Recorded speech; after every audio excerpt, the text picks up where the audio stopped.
5, 4, 3, 2, 1. You are live. Great. Good afternoon, everyone. My name is Angelo Simoni, and I serve as the Executive Director for Student Relations and Compliance for the Connecticut State Colleges and Universities, also the advisor to the SAC. Today is a special meeting of the SAC to discuss the system, finances, and budget on the agenda today. But before we get started, I wanted to do a quick roll call, and just a friendly heads up to everyone on the call or on video today. This meeting is a public meeting. It is being recorded, and it's also being streamed on the CSCU YouTube channel. So you'll be able to go back and watch it at a later time or review it if you weren't able to attend the meeting today. So I just wanted to let everybody know that since our last meeting was not streamed, this will be the practice moving forward for anything relating to the SAC. So with that being said, let's start with the roll call. As Nuntuck, if you could just unmute yourself and just let me know if you're present and your first and last name, that would be great. Angelo, our representative is in another statewide meeting. So this is Sherry Paquette, the Director of Student Activities for Nuntuck, and I will be taking notes for her. Thank you. Thank you, Sherry. And then we have Capital. It's Capital here. CCSU. Charter Oak State College. Teddy, I see you. Eastern, Matt, I see you. Gateway Community College. Gateway. Okay, Housatonic, Antonia, obviously. Hello. And then we have MCC, Manchester Community College. Is MCC here? Middlesex Community College. Present. Louis Beauchamp. Louis, thank you. And then we have Naugatuck Valley, NBCC. Present. Thank you. And then Northwestern. Northwestern. Norwalk. Jared. Jared, are you there? Yes, I'm here. I'm taking notes. Thank you. And QVCC, Quinnebog Valley. Southern. Brandon Iving for Southern. Thank you. Three Rivers. Three Rivers. Tunxus. Nelson Rivera, present. Thank you. Western. Last but not least. Audrey Nielsen, present. Thank you. All right, can I get a motion to adopt today's special agenda from someone in the group? Hi, Antonia Oglesby, motion to adopt the agenda. Thank you. And can I get a second? I second that. Could you just identify yourself? I'm sorry. Nelson Rivera. Sorry. Nelson. No problem. All right, perfect. So we will get started. Mr. Ben Barnes is on the call with us today. I think I mentioned this on our last SAC meeting call. He serves as the System Chief Financial Officer. He's been with us since 2018 at the System Office, and he works in collaboration and conjunction with the university CFOs. As I mentioned before, our 4 universities, Central, Southern, Eastern, Western, all have Chief Financial Officers on their campuses, and our community colleges have budget directors.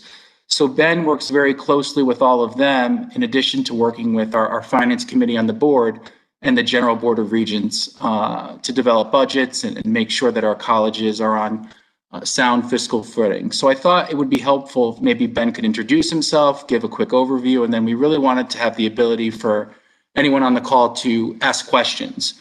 So if you want to either raise your hand or unmute yourself, whichever is easier, that would be fine, and then we'll make sure that we give ample opportunity for that. And Ben, I'll turn it over to you. Thank you, Angelo. Hello, all of you. Sorry, we're not meeting in person. I would have enjoyed that. We are, I'm just going to make a couple quick remarks about where we are budgetarily at a pretty high level for the system and for the different components within the system. And then I look forward to taking your questions. Angelo had one thing wrong. I actually started in early January of 2019. So I am just closing in on 2 years with CSCU. Before that, I worked for state government in the budget office.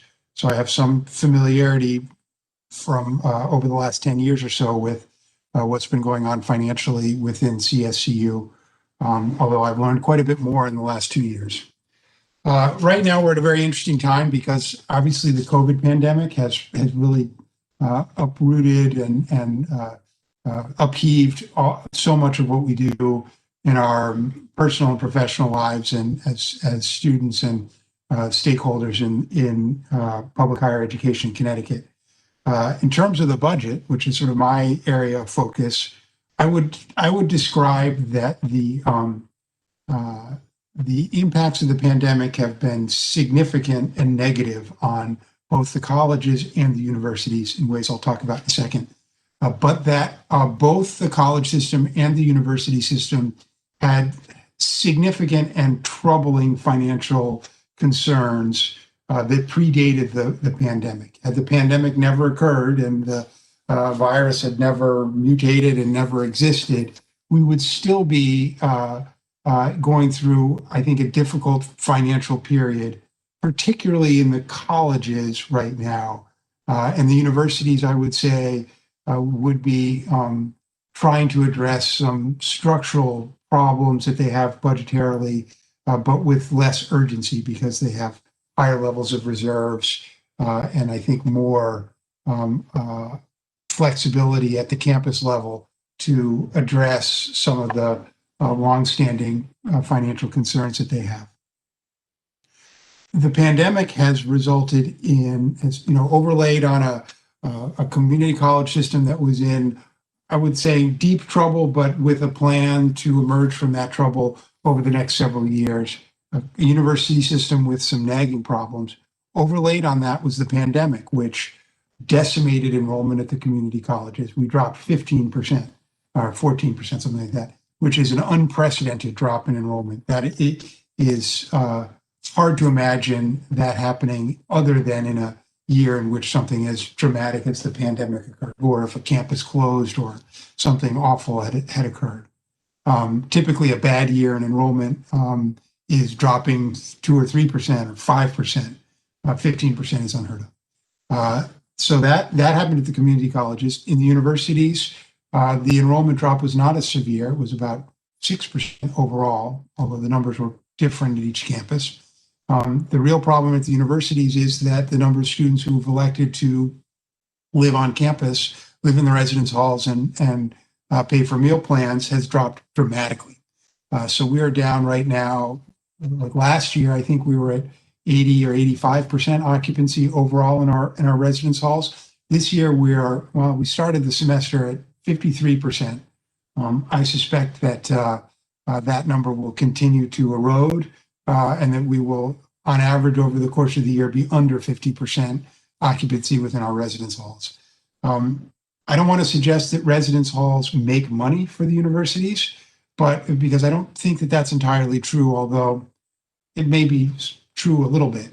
But this year, the drop in revenue for operating the residence halls and dining programs comes without any offsetting reduction in costs. So, I mean, there's some minor reductions in costs, but we still have to pay the bonds that we took out, the loans that we took out to pay for the building, the constructing or renovation of dormitories and residence halls and dining halls. We still have to pay for the staff who maintain those buildings, whether they're fully occupied or only partially occupied. We still have to maintain the service contracts for the boilers and the building systems that we have.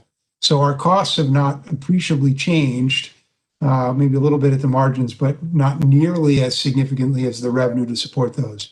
that ends up resulting in a cost that the rest of the university's budget must cover. I'll put in a footnote now about Charter Oak because I'm probably not going to speak too much about them. They're much smaller in terms of budget scope than the colleges or university systems. Charter Oak was in relatively deep trouble a few years ago and has significantly turned it around. They have balanced a balanced budget this year. I think they have the prospects for a balanced budget in the coming years.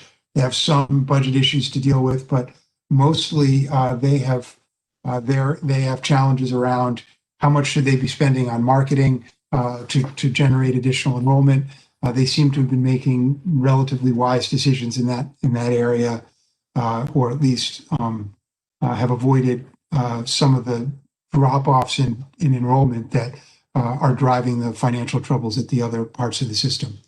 So we now I don't believe we've hit bottom yet on the pandemic. To be honest, I think that there are likely to be additional weakness in enrollment in the spring at the community colleges. I hope that it doesn't get worse than it was in the fall with a 15% drop, but I am concerned that that's a possibility. I know that many of the young people that I know have struggled with online learning in the K-12 space and in community colleges and universities all alike. That online learning is difficult to adjust to, and to the extent that more students feel that it's not worth their time to continue in online learning in the spring, that could signal further deterioration of our enrollment numbers at the colleges.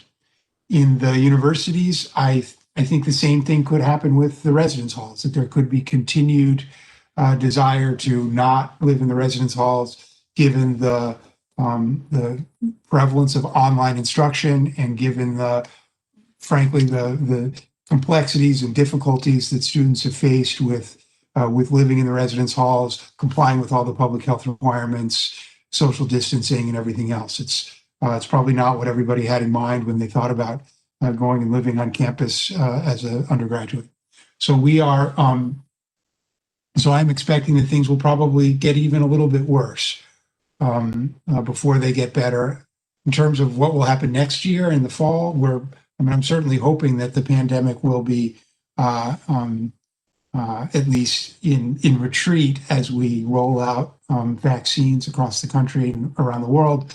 But I don't know that that's going to happen exactly as we'd hoped, and so we continue to have. I continue to worry about whether we are going to be able to begin recovering from our enrollment problems in earnest next fall. In terms of where we are this year, I made a report to the Finance Committee of the board earlier this week. We just received an additional allotment of federal coronavirus relief funding from the state, another $20 million. That brings the amount of extra COVID-related help that the state has given us up to $35 million for all of CSCU.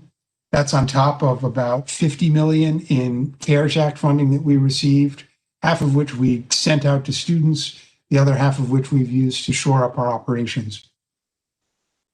So that, if I do my math right, that means that there's about $60 million of extra funding to support our institutions, plus about $25 million that was directly dispersed to students as a result of the federal stimulus in response to the coronavirus.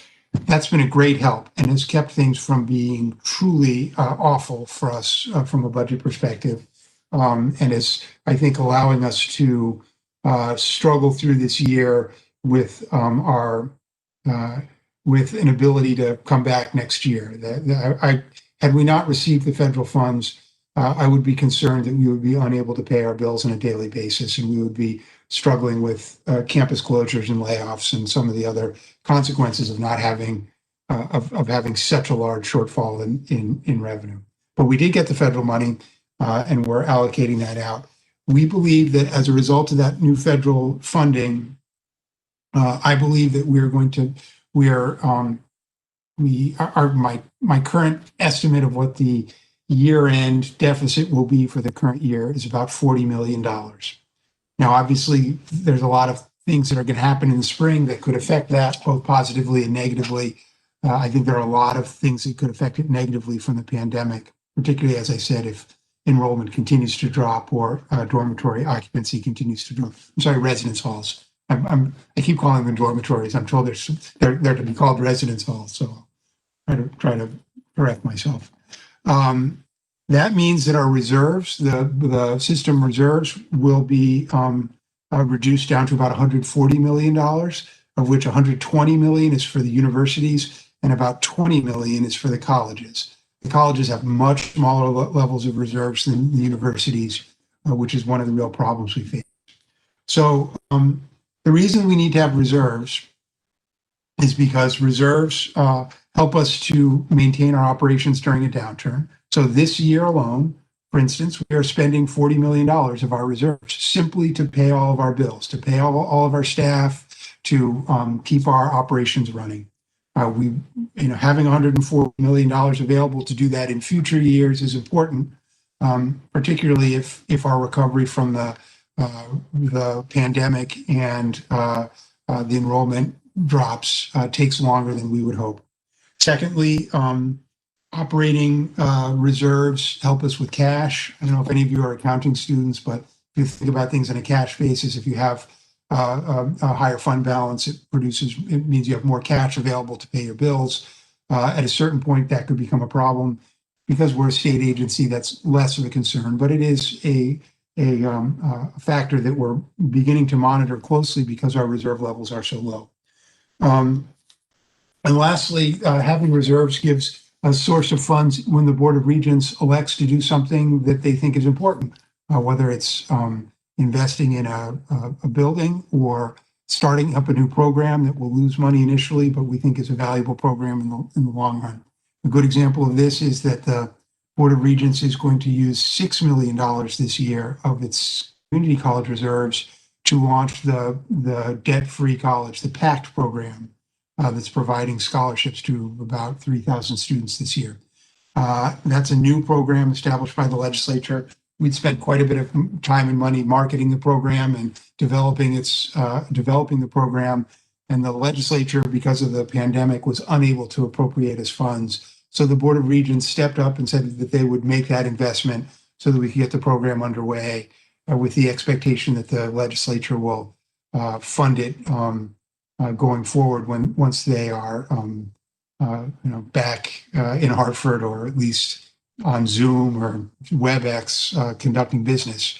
It's been a long time since the legislature has done much. They had a quick little special session, but they did not take up any of our business or anybody else's business in 2020. So one of the things I'm trying to do is to work with the colleges and universities and Charter Oak to make sure that they are addressing the budget shortfalls that have developed this fall, that they are doing so in a responsible way. Sometimes it seems like my main job is to be a conduit between the campuses and the Board of Regents, so that I'm the one who gathers all the information. My staff and I have a number of folks who work for me doing this. We collect all the information from the individual campuses, and we help. We work with the Board of Regents to identify the direction that the board wants us to go in. So I will meet with leadership of the Board of Regents, or have discussions during committee meetings, and based on the preferences and the opinions of the board members and the actions that they take, I will help the individual campuses to develop solutions that are likely to receive approval from the board. So it's my job to make sure that we bring solutions to the board that they wish to entertain and that will meet their expectations. Nobody expects the board to be going out and micromanaging campus budgets, although they've been accused of that lately. But we do expect the board to be taking an active role in making decisions about whether or not we should be reducing spending or not, or increasing spending, whether we should be focusing our efforts in one area or another. That is their appropriate role. And my job is to help them to do that. So I am happy to take questions about this year's budget, about what we do generally, about the longer term prospects from any of you at your pleasure. Thank you I so have a much. quick question. Oh, I was just You going to could- say so much, Mr. Barnes. Sure. So who, Angela, are you going to MC? Yeah. Yeah. So Antonia, did you have a question that you wanted to ask Ben? Not at the moment. I just wanted to say thank you for coming and taking time out of your day to speak with us. I really appreciate it. Thank you. And there was a gentleman, if you do want to ask a question, if you could just state your full name and which college you're with or university, that would be helpful. Yes, Angela, sorry about that. This is Matt Driscoll from Eastern Connecticut State University, and thank you as well to Mr. Barnes. My question is about the immediate future.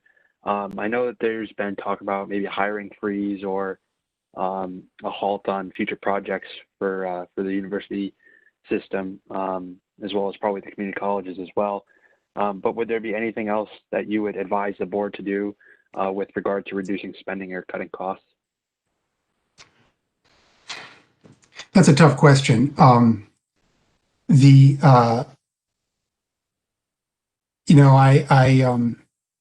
education is very different from some of the other things that I've been involved with in government, and so the ability to cut costs quickly and the desirability of doing that is quite different. I actually think that we should. Our revenues dropped precipitously this year because of COVID. I think it's reasonable for us. The reason we have reserves is so that we don't have to cut all of that spending out of our budget this year. I'm not sure we could, frankly, because of our labor agreements and our contractual commitments to not only our employees, but to lots of other, agreements that we have. So I don't think that we could cut our way out of this problem this year. However, I think the board has taken the right approach that in addition to doing some things to, limit the damage this year. So we have implemented a hiring freeze in late September. It's not a freeze. It's a significant restrictions. There are categories in which hiring can still occur, but those are very specific and there's additional approvals required. So if somebody wants to do a hire, it has to go pretty high up in the food chain to get approved. So it will go all the way up to the campus CFO or CEO or president in the case of the universities. And in the colleges, it goes up to the regional presidents and budget staff. There are a few where it involves multiple campuses where it comes to me in the system office. So we have a hiring freeze in place. I think that those things will be successful at reducing our spending by a few $1 million, which is helpful and will allow us to preserve more of our reserves for another day or for next year, which is what I'm really worried about. The other thing that we've been doing is really launching some longer term initiatives to figure out ways to reduce some of our spending in ways that do not harm our ability to operate, don't harm students and the experiences that they're having, and will be sustainable. So there are sort of two areas for this. One is that the colleges have already undertaken this. I expect the universities will be shortly. A review of staffing levels for all the non-academic areas. So we are combing through to make sure that we have, we've identified, how many people should we have doing one task or another across the system. So we are reviewing to make sure that we are at the right staffing levels for all those sort of non-academic areas. On the academic side, we are just now launching a project in which we are going to try and use some of our system data in new ways to identify the costs of different academic programs at each location. This is within the college system. So for instance, we would know how much does it cost per student in the business program at each college, which leads us to some interesting analysis. If it's much more expensive to offer a business degree at Capital than it is as Nuntuck, we can try to uncover what is it about that program that is driving those costs and try to identify whether there are changes that we can make to higher cost programs that will make them more cost effective. It also allows us to compare the costs that we have for different programs with other states. There's a national clearinghouse of cost information for community colleges. It's run by the community college in Kansas called Johnson County Community College. So we're undertaking that effort. It also, I think, helps just to remind ourselves of where does our money go? What are we paying for? Which programs are more expensive and exactly how much? There's been a lot of anecdotal information that has been relied on historically. So, I'll speak to people involved in the colleges around the state, and they'll tell me, well, the allied health programs are more expensive. And I think that that's true, and you can demonstrate that it's generally true. But I'd like to see in specific, okay, which allied health programs, how much do they cost, and which ones are we doing? If there's a program that's extraordinarily expensive and is only serving a couple of students at one campus, maybe we can give them a better experience by providing it regionally, for instance. So it will give us information to take a look at how to make sure that our programs are both high quality and affordable, and not driving our finances into the red without getting something in return that we think is valuable. So hopefully we'll have a lot more information there. Those things over time, I think, will allow us to make changes that strengthen student experience or reduce costs without harming the student experience. And those are the types of things that we would like to be able to do. I will say generally that I don't think that we're doing a very good job of sort of meeting students where they are and making access, but this is more of observation about the colleges, that we're not doing a very good job or there are a lot of ways that we could improve how we meet the needs of students as they are felt by those students, that we can be more responsive to their goals.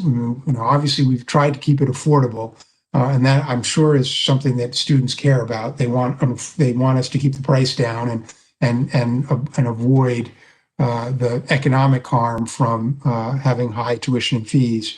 But there may be a whole bunch of other things we do about how, the timing and the methods by which students enroll and register, the ways in which we offer classes, the times and manner in which we offer classes, the ways in which we allow students to work through programs to get degrees. All of those are things which, if we do it in ways which are inconvenient or difficult for our students, I think undermine our enrollment. So a cost evaluation is one of the tools that we can use to really look at whether the ways that we're operating are in the best interest of students and ultimately, in my opinion, the best interest of the system. The universities, I think they are much more independent. They have their own budget and accounting staffs. They all rely on a separate system. They all have different banner systems, which I don't know how much you guys pay attention to our IT needs, but Banner is the brand name of the ERP, the resource programs that we have that keep track of all of your grades, all of your schedules, all of our finances, everything. In the universities, those are separate. They do their own evaluations and their own management. So I anticipate that the universities are going through a very similar process of trying to identify what direction they should be going in order to control costs in the long term. One last note I'll make: is there anybody on the call from Western? I didn't catch that. Yeah, Western actually is the next question. Okay, well, I'll talk, that's good. If Western's coming up, I hope your question's about Western. If not, I'll find another opportunity to talk about Western a little bit, but go ahead. What's going on? Audrey? Don't worry, I've got a bunch of questions, but Go ahead. we should all recognize that Western is a bit of a problem child deficit wise. But looking specifically at the impact of COVID, you mentioned how we got this additional $20 million in the CRF funds. And they also changed the rules so that we can actually apply those funds to reimburse universities for residence hall refunds. Correct.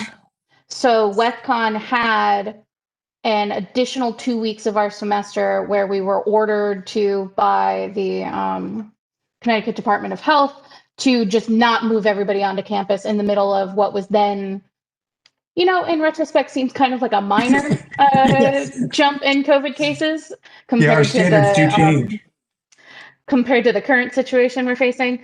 But essentially, WestCon's residential semester didn't start until a bit later than was planned, and WestCon had to send out a massive quantity of partial prorated residence hall refunds. So my question is essentially, is some of that $20 million in CRF funds coming to make up for WestCon's refunds that they had to send out to students for resident hall fees Yes. for the fall? Yes, absolutely. So the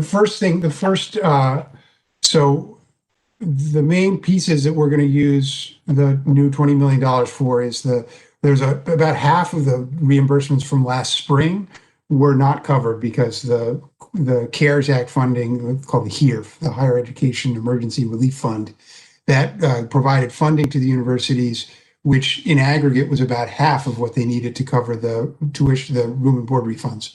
So we're going to cover the other half with part of the 20 million. We're also going to cover I thought it was 3 weeks, but it might have been 2, the refunds that Western made related to the beginning of semester closures. So absolutely, those are in there. They've also, the state has also said that they're going to reimburse us for some public safety costs that the universities have incurred. And so we've been collecting that information. We actually just, I felt like 5 months, I believe it. So the universities have submitted to us information about their public safety costs, which I think we're able to get reimbursement to under the federal rules. So yes, we absolutely, Western will be getting extra, I think it's about $900,000 that they sent out in room and board refunds based on the September closure. Thank you. And I guess I will also give you the opportunity to share anything that you wanted to share about WestCon when you introduced it. Yeah, no, I appreciate that. I mean, Western is, they don't have, the way we measure reserves, and I'm going to bore you all with a little tiny bit of accounting here. It's something called unrestricted net position. So if you, every year you have operating costs and expenses, and depending on which one is higher, you have an operating deficit or an operating surplus. And the sum total of all the operating surpluses, as well as non-operating deficits and surpluses, becomes your fund balance or your unrestricted net position. In the state in Connecticut, those numbers are hugely negative because there's such a large unfunded pension liability, which they now roll into that number. But when we back out all the pension liabilities, which really aren't relevant in this context, we get this adjusted unrestricted net position number. The estimates of what those were going to be at the end of this year, based on the budget that was adopted is showed Western being negative by about $3.5 million. We're just now finishing up the 2020 audit, which measures that number very accurately as of June 30th of 2020.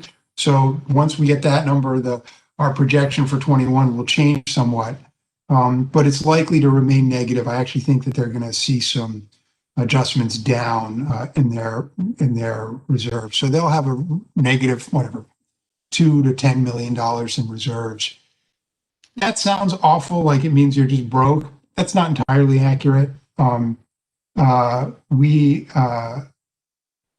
pool our cash, so that's not going to prevent Western from being able to make payroll or pay its bills, pay its vendors. That will all, there's no issue there. The real problem is that it does undermine their ability to, launch new programs. It requires some attention. If they didn't take any action to resolve the negative fund balance, it would grow and eventually could result in them not being able to pay their bills. And they could become insolvent, and we would have to think about, significantly curtailing what they spend their money on, or merging it with somebody else, or doing one of the things that colleges do when they get to that point. I think we're a ways away from that. And I would point out, I was reminded by one of my more longer serving colleagues from Eastern, Jim Howarth, who was at the system office for a period, so he understands what I do as well. But Jim reminded me that 10 years ago, Eastern had negative reserves, and they worked their way out of the problem. They figured out how to adjust their revenues and spending. They launched some new initiatives that were successful in improving their financial operations, and they now are fine. Right now, we're projecting Eastern has, about $20 million in reserves now, and is able to sustain the losses this year as a result without risking going negative again. So I think that Western certainly can dig themselves out of this hole. And my job is going to be to give them the room and the time necessary to do that by making sure that we avoid any potential bad outcomes as a result of their current situation, give them essentially some breathing room so that they can implement the changes that they need to implement. Now, I know that they are working on a process. President Clark and the new CFO, who I've had the pleasure of working with over the last few months, Beatrice Fevry, are working very hard to develop a long-term plan that will build on the strengths at WestCon and try to identify revenues and changes in how they spend money in order to bring those things all into balance. This is all likely to be made easier at WestCon and elsewhere because we're kind of at the beginning of a period of very significant generational change within our staff, faculty and staff. There are some changes in the pension agreement for state employees that make it, if you're eligible to retire before June 30th of 2022, there are some reasons to do that. If you retire after that date, some of the rules about cost of living adjustments and retiree health coverage change to the bad. They become less favorable to employees and retirees. So I think a lot of folks who are eligible to retire are planning to retire. In higher education, we tend to have a lot of people who are eligible to retire because a lot of our faculty and staff are mission driven and committed to their work and love their work and stick around after it's also not terribly physically taxing the way working on a construction crew would be. And so a lot of people work later into their lives than in other parts of state government. But I think these incentives will probably produce a lot of retirements. That will actually allow us to replace more senior folks with more junior folks. That has positive financial implications. So that, in combination with whatever ends up being in WestCon's plan, I know that's in development now, I hope will be sufficient to allow them to start turning around their operation. That's going to be something that I think is not going to be easy. It will undoubtedly entail choices which are difficult for the students and faculty and staff at WestCon, because spending less or taking in more money, both of those have real downsides. Increasing fees or shifting costs to students would improve the bottom line, but would be difficult for students. Similarly, reducing the number of people who do one thing or another may make it more difficult to conduct business with the school or to get services. I'm hopeful that they can find a way to reorient their business model that is that strengthens what they do for students. I think just because it costs less money doesn't always mean that it's worse. We may find some ways to do things that you as a student would never notice. So I'll give you an example of that. In the colleges, we just 2 weeks ago, actually, or 4 weeks ago, implemented something called a shared service model for payroll.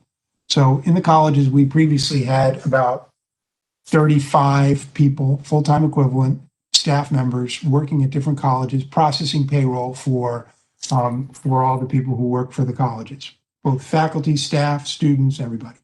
So they would process that payroll. We now have a group of about 20 people working in an organized unit. I mean, they're all actually working in their guest rooms and dining rooms because of COVID, sometimes on campus, but mostly not, doing payroll processing for the entire community college system.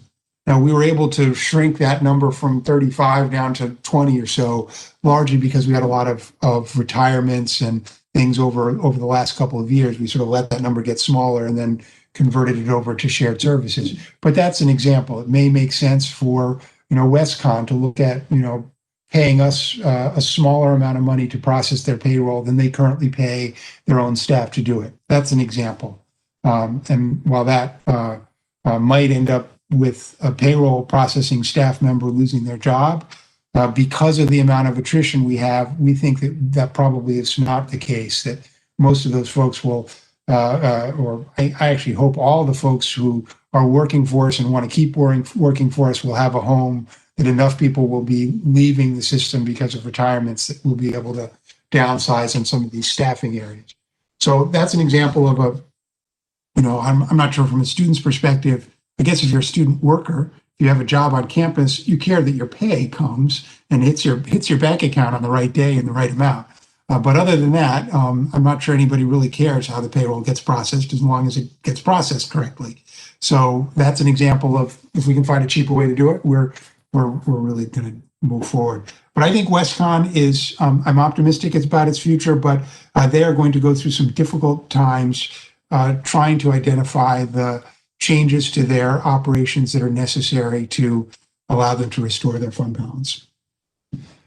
So that's my Western spiel, but I'm happy to take another question or another one from you, Audrey, if you have something else. I'd like to give Lewis and Audrey, we can circle back to you if you have additional questions. I do have a couple in the queue. Lewis doesn't have a microphone at the moment. Lewis is from Middlesex, and he wants to know, when the community colleges merge into one, will each campus retain their former individual student activities fees? Because it's right now, it's individual to the each campus. I don't know that has been resolved. I don't know the answer to that question. I don't know how much variation there is between them. I don't have the information right in front of me. I can't remember, but I expect that there would be some effort to standardize it. But again, I think the general approach we've been taking is that if there's a good reason for variation, we can allow for that. If for instance, having your home campus be, if your home campus is Manchester and they have different offerings, maybe it make sense for you to pay for those. But again, I don't think that issue has been resolved. If you have thoughts about how it ought to be, you should share those with me or with Angelo, and we will. Your views on how we ought to manage student activity fees is something that I think we care very much about. Thank you. And then next we have Brandon from Southern. I think, Brandon, you should be able to unmute. Yep. Can you hear me okay? Yep. Yes. Great. So I've been in frequent conversations with a professor of mine that's also representative of the faculty union. And while this isn't directly related to the budget or budget deficits, we were curious as to the financial reasonings behind the reason why Zoom will no longer be a platform allowed to be used in the spring semester following this one.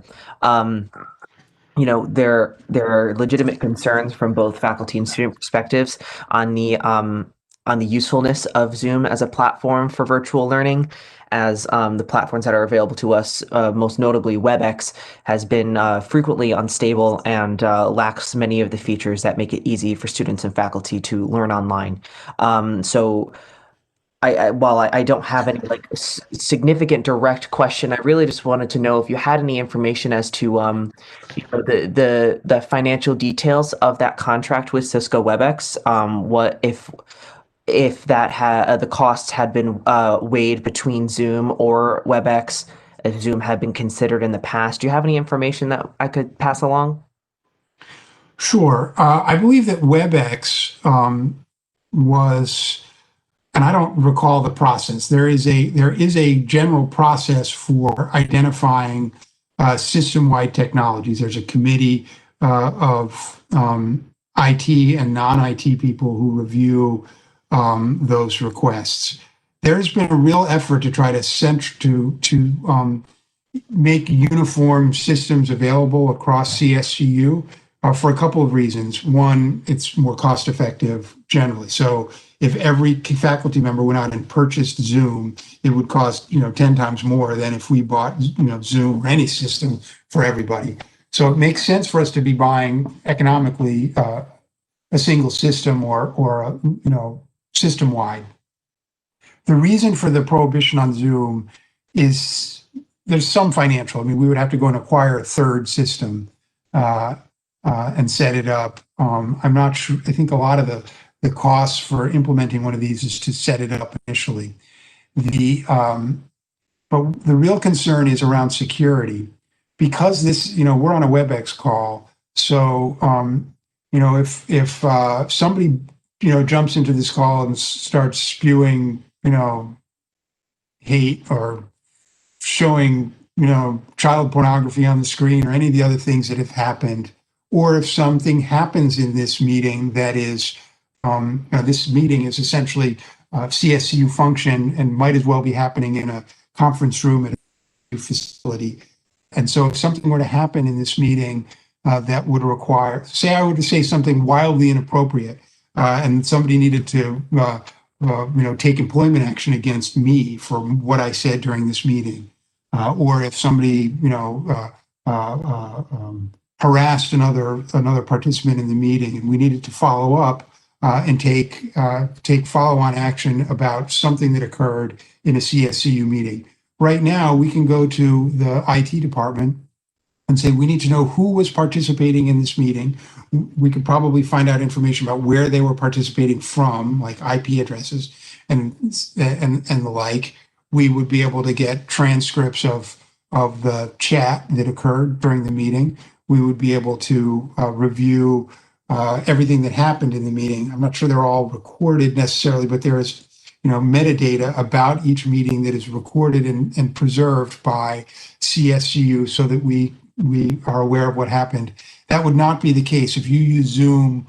If a professor just runs a meeting, the class on Zoom, and something happens in that class that requires, Angelo or somebody to follow up, that information would not be available. We would have we would not know who was in the meeting. We would not be able to know who had, we wouldn't be able to look and see who had, posted inflammatory comments or, harassed a fellow student or anything like that. We would have very limited ability to follow up with that. And we have quite a bit of liability for being, making sure that the things that are going on on our campus and in our system are appropriate and follow the policies and guidelines of CSCU. So having sort of a wildcat, teleconferencing systems in use makes it very difficult for us to maintain the kinds of controls that we are expected to maintain given the legal responsibilities of a system of higher education. Now, that said, we could implement Zoom on a system-wide basis and presumably have some of those, although the technology folks have told me that Zoom, this may have changed. Zoom, I know, has developed quite a bit since the pandemic began, but at least early in the pandemic, Zoom did not have some of the security and auditing features that we think are necessary for a system-wide implementation of a program. So that may have changed, and it may be that we could, in fact, use Zoom system-wide, but that would entail us using a third system. We already support Microsoft Teams and Cisco Webex for use around the system. I think there's some concern that we are broke in many ways, and it would cost more than $1 million. I don't know exactly what it is to implement Zoom at scale across CSCU. And that's an expense that we have so far said we don't think is necessary given that we have Webex and Teams available. Obviously that's there are a lot of factors that go into that. I support taking the option that saves us some money. I also, if we should be using different software, there's a process for getting there. So we're not using Zoom now, I think for very good reasons. If we wanted to change to Zoom in the future, we could take that up. But I don't, I think for us to make a quick change to something like that, it's not likely to happen given the complexity of the whole of rolling something like that out. It takes quite a bit of time and energy to manage these systems across our 75,000 users. So we have these are big, complicated things to manage. So I know that faculty members have identified concerns. I've heard people say that WebEx is unstable compared to Zoom. I got to tell you, as a parent of children whose schools rely on Zoom, Zoom is just as bad. Zoom leaves you out in the cold as often as any of the other ones do. Zoom confuses people and misleads you and leaves you without a way to get into the meeting and frustrates you just like all of them do. Maybe it's better. I don't know, but the notion that Zoom somehow will solve all these problems, I think is not necessarily true. If there are specific problems you're having with WebEx, I would encourage you to put in a ticket, talk to the IT folks, and try to resolve those issues, because WebEx is a pretty good, robust program that should be able to do a lot of what people need to do. It can do breakout sessions. It can do polls and surveys, on the fly. It has chat features. It allows very large numbers of people into individual meetings. It has some features which are pretty good from my experience. And Ben, if I could just jump in for a minute, we actually also have Blackboard Collaborate, which actually is a third video conferencing platform. So we have Teams, we have WebEx, and we have Blackboard Collaborate. We did give special dispensation to faculty to allow them to use Zoom through the end of this semester. I think December 31st is the cutoff date. I did forward the committee while Ben was speaking the letter that our provost and senior vice president for academic affairs, Dr. Gates, sent to all faculty at the 17 schools. And the reasons why Zoom isn't permitted and won't be permitted, and some of the reasoning behind that. So take a look at that at your leisure. And if you have additional questions, feel free to, to let me know and we can do some additional follow-up. That's it in my question queue. Does anyone have any other questions? I don't see any other hands raised. Audrey? Unless that's an old hand that was raised from previously. No, I have some additional questions that can be kind of quick, I think. I do want to mention in passing that I think WestCon was at the forefront of that ban, given we had a bit of a Zoom bombing incident mid transition last semester that was a bit terrible. So it really there've been a can't few of happen those. security wise. Yeah, you guys weren't the only ones. Zoom. Anyway, so I have a couple of quick questions, one major one. Okay. So you've said that you've been working with Governor Lamont's office to keep up to date on what they are willing to do or not do when it comes to funding for the system as a whole, especially during COVID. What have you heard since the budget changes came through about the governor's willingness to share some of our now I don't know if everybody here knows this, but the rainy day fund in Connecticut now is over its legal limit of what it's allowed to be. So things are going to have to start falling out of it somewhere. And Connecticut legislators have started pointing to higher education as a possible place for that funding to go. And I'm curious if you've heard anything about some of that funding coming our way, either through the governor's office or through legislation.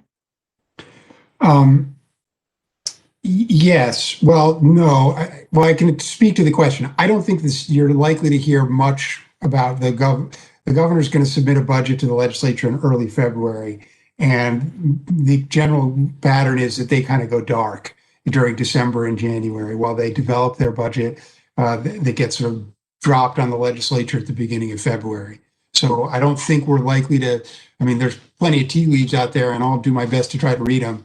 But I don't think we're likely to hear anything sort of bankable out of the governor until he submits a budget in early February, the first Wednesday after the first Monday in February. I will say, though, that yes, the rainy day fund has reached its maximum.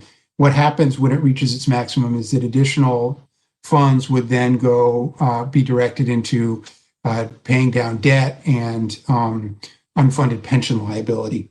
That has never happened before. This is the first time it's ever happened. It's only going to happen once because the comptroller is projecting a deficit of close to $1 billion, 800 or 900 million. I can't remember the number.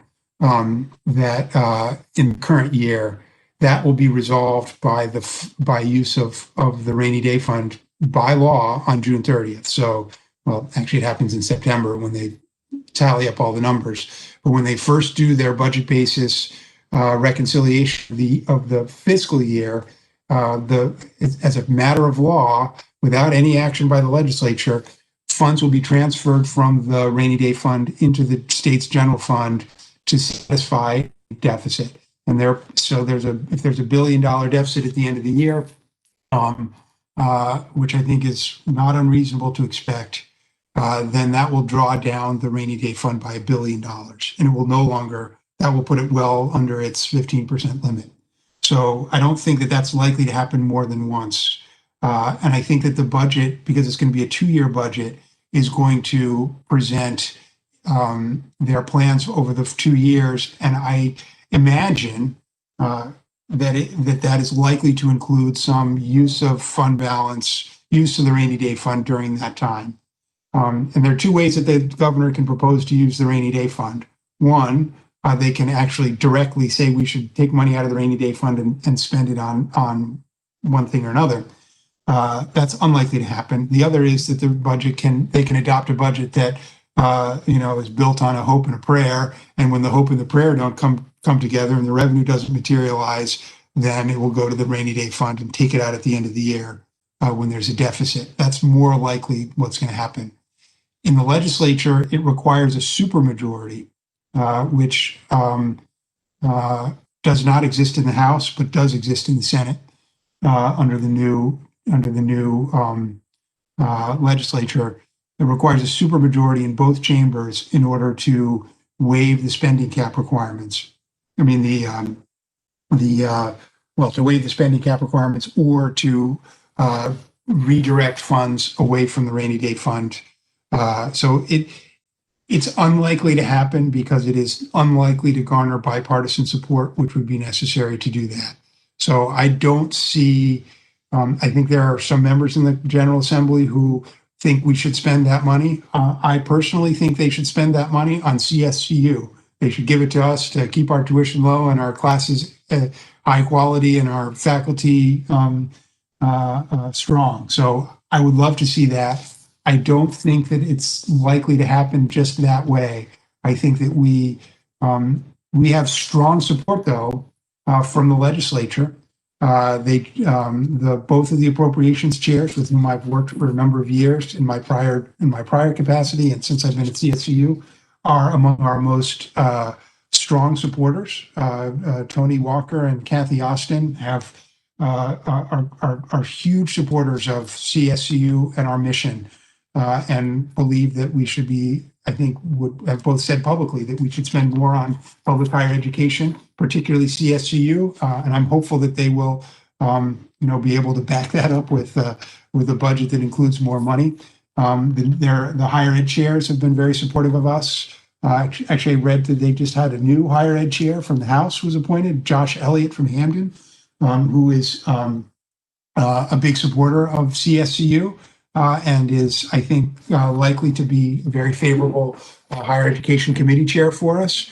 So I think that the legislature is likely to push very hard for us to get additional funds.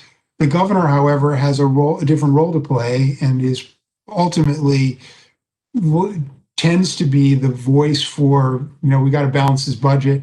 I know the governor has said in the past that he does not wish to raise any of the major tax rates in order to solve the budget. I don't know whether that position will continue to be true or not, but we may well have real scarcity in the state budget that makes it difficult for them to increase aid to us. However, I remain hopeful. I think that a few weeks ago, a couple of the legislators were quoted as saying, there are three things that really need more money, and they are local governments, nonprofit human service providers, and public higher ed, especially the CSUs and the community colleges. So which didn't make UConn terribly happy to hear that, but that sentiment is widely held by legislators, and I'm hopeful that we'll be able to turn that into increased financial support this coming session. I have real optimism in that regard. But it won't get resolved until June, because when I worked in the legislature a lot, I used to joke that the legislature reminded me of college sophomores. And I don't mean any offense by that, and that they like to do things at the last possible minute, which certainly was my pattern as a college sophomore. I'm sure all of you, as members of the student advisory committee, are more diligent and do your work in advance. But the legislature doesn't like to do things until it absolutely has to. And it absolutely has to pass a budget by June 4th, unless, of course, they give themselves an extension, which they might well do too. Thank you, Ben. I don't see any other hands raised. Does anyone else have any questions? I know we're a little over time, but we can stay on longer if we need to. So just one last thing I'd like to say, just by way of a parting word. The next time that the budget there will be significant new information about the CSCU budgets is when we do our mid-year budget projection, which we are going to present to the board in February. So right around Valentine's Day, I think, sometime I think maybe the day after, is a Board of Regents meeting at which we anticipate submitting our mid-year report that shows what we really think this year is going to look like.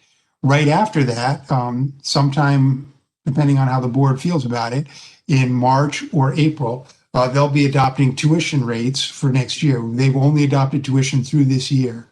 I think it's a very encouraging sign that the board endorsed a budget submission to the state, at least the committee did. I expect the full board to, at their upcoming meeting, a budget to the state that assumes no tuition increases in the coming year. I think that really gives you an idea of the board's commitment to keeping tuition low, even as we sort through some pretty difficult financial troubles.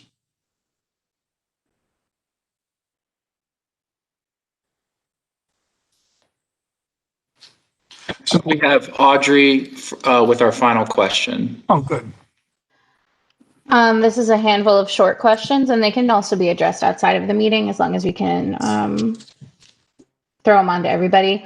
I just want to verify. So you mentioned the PAC program. We do have that additional the increase to the PAC program allocation, which is going to come from the community colleges reserves.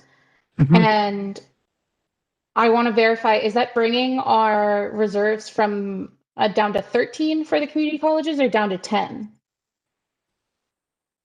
I can tell you what right now, we think that brings it down to, I think that brings it down to, well, 14 million. But again, there's a lot that's going to happen between now and the end of the year. Right. So I'm not sure about that. It's my hope that before the end of this fiscal year, if the state does what they said they were going to do in their letter to us, that they were going to appropriate $12 million and reimburse our expenses this year, we would actually be $6 million better off because we would be down to 14, but they would reimburse us 6. And so we could be up at 20 based on the expectation that they will reimburse us for the $6 million we're spending this year. Gotcha. That would be really excellent. I think everybody will cross our fingers on that one. I am curious about what the state of the systems officer and general board of regents reserve is, and what has come from that, if anything, for this semester's appropriations. Because now we're looking at over half right now from the pre-existing community colleges reserves. And obviously the individual state universities are partially covering for Western's deficit, but the community colleges are the most hard impacted. Have we also been moving money from the Central Board of Regents or systems office reserves? And additionally, the final question I really have, has there been a cost analysis as to what a pausing of for the development on the Students First consolidated college process for the extent of the COVID pandemic could relieve from our budget deficit? Because you said most recently in your budget agenda, we're now down to around 30 million, as opposed to our very scary 69 million projection. But it could now be rebounding because obviously we're going into a worse situation with COVID than we anticipated. Has your office at least done out the numbers on what it could look like if we did suspend some of the consolidation process this semester and moving forward until this situation stabilizes? Well, I think that if you look at the budget revisions that we enacted in October, we did significantly curtail the amount of new spending on the one college. So now virtually all the hiring, for instance, that is going to occur at the one college isn't new folks. These are people who are being reassigned into a role that they will occupy at the one college. So most of the number of new bodies off the street that we're going to hire in the one college, I wouldn't be surprised if that was 0 or 1 or 2, if there were a couple of specialized positions that were necessary where we didn't have anybody to do it. But we cut the number of new positions that were funded in the budget quite significantly this year by deferring some hiring and agreeing that certain things we would push out into future years. So in many respects, the parts of the college merger that would that might have driven additional costs we've really tried to squeeze those out of the budget this year. I don't anticipate. So were we to, and I haven't done the analysis, but my sense is that if we were to pull out the college merger, I don't think it would necessarily save us money and might in fact cost us money. A lot of what's part of Students First is the shared services implementation, which I think is is on course to save us quite a bit of money. I mean, we just rolled out payroll. We're in the process of rolling out purchasing and accounts payable, and we'll be rolling out accounting and accounts receivable, fixed assets, and a few other things in the spring. All of those are money savers for us, as well as, I think, strengthening our business operations. So I don't think that, I mean, I know that a lot of faculty members and others have said that Students First is going to cost us money, so we shouldn't do it now that we don't have any money. But you remember, Students First was launched and was initially conceived of as a response to long-term budget problems that were faced by the system. And so I don't believe that the logic of that underlies that has changed. It's harder to implement. I mean, as you can imagine, when you go from 12 to 1, there's a period of time, hopefully a short period of time, in which you're operating 13. We're really trying to limit that and to ensure that we transition over without doubling up expenses any more than absolutely necessary. And I think that the amount of that is pretty small at this point and is more likely to happen in a couple of years to the extent it does. In terms of system office reserves, I know you raised a question about that. My estimate is that the system office reserves will be about 22 million in the universities at the end of the year, and about 16 million. Well, no, we just took out another 3. About 13 million in the community colleges.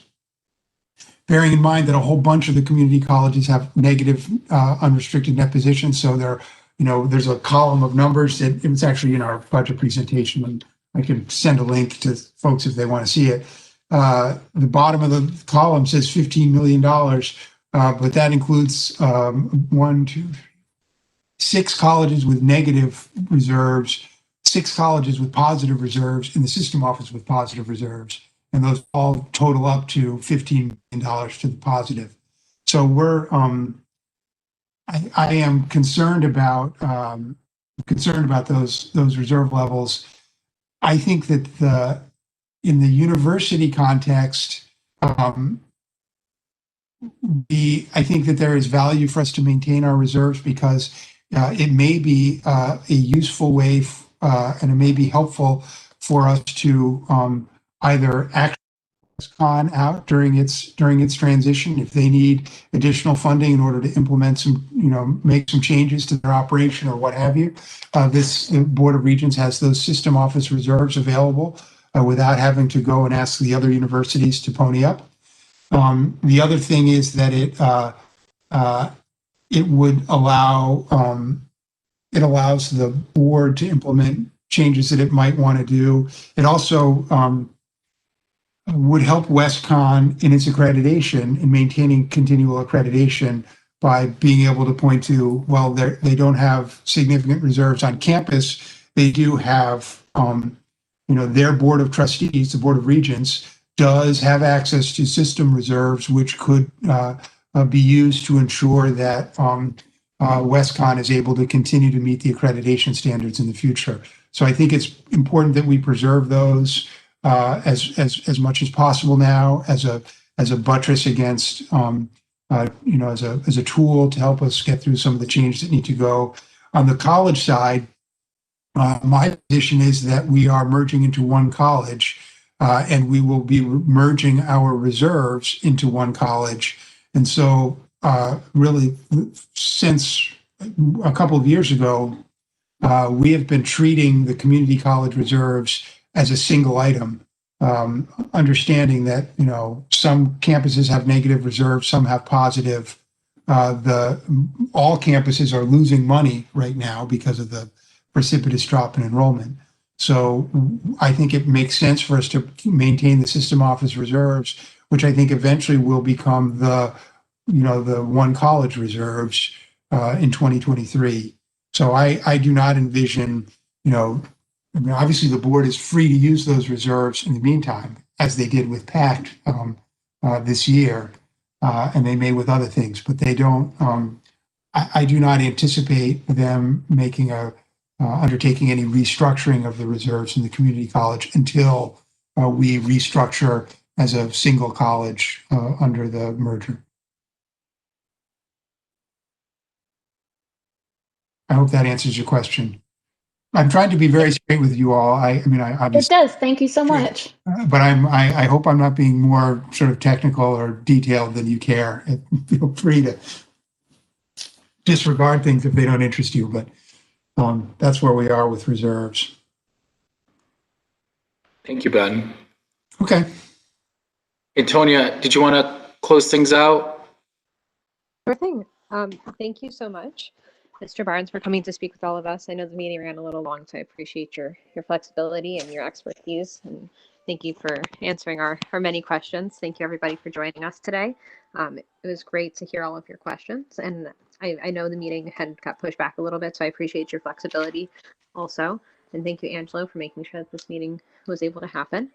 And And we're happy to, if anybody has a question that comes up, you can email me and I can get them over to Ben and he'll be happy to, respond or give me the information. What was that? There's something else. The student questions come to the top of my list, I promise. And he means that. He does respond to students often. So, feel free to reach out if needed. This meeting was recorded, so you can go back and listen to it in case you missed something or share it with others. And then can we get a motion to adjourn, please? Motion by Nielsen. Thank you. And then the second?